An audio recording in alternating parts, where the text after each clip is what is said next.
মুখ্যমন্ত্রী মমতা বন্দ্যোপাধ্যায়ের বিরুদ্ধে রাজ্যপাল সিভি আনন্দ বোসের করা মানহানি মামলায় অভিযোগের পক্ষে কোনো প্রমাণ ছাড়াই অন্তর্বর্তী নির্দেশ দিয়েছে কলকাতা হাইকোর্টের সিঙ্গল বেঞ্চ। বুধবার কলকাতা হাইকোর্টের ডিভিশন বেঞ্চে এই দাবি করা হলো মুখ্যমন্ত্রীর আইনজীবী সৌমেন্দ্রনাথ মুখোপাধ্যায়ের তরফে। মুখ্যমন্ত্রীর আইনজীবীর দাবি, অন্তর্বর্তী নির্দেশ দিতে গিয়ে মানহানি করা হয়েছে এমন কোনো পর্যবেক্ষণ না রেখেই নির্দেশ দিয়েছেন সিঙ্গল বেঞ্চের বিচারপতি।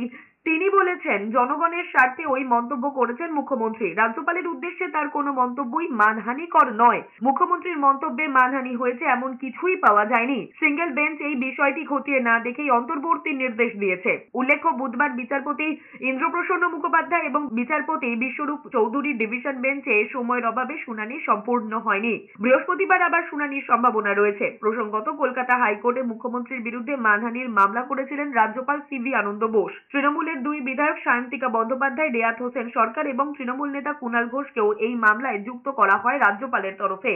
তারপর 16 জুলাই বিচারপতি কৃষ্ণ রাওয়ের এজলাসে শুনানি হয় এই মামলার। আদালতের পর্যবেক্ষণ, মামলাকারীর দাবি অনুযায়ী তার মর্যাদা ক্ষুণ্ণ হয়েছে বেশ কিছু মন্তব্যে। ওই রকম মন্তব্য থেকে বিরত থাকা উচিত। আগামী 14 আগস্ট পর্যন্ত রাজ্যপালের মানহানি হয় এমন কোনো মন্তব্য করা থেকে বিরত থাকতে হবে মুখ্যমন্ত্রী মমতা বন্দ্যোপাধ্যায়কে।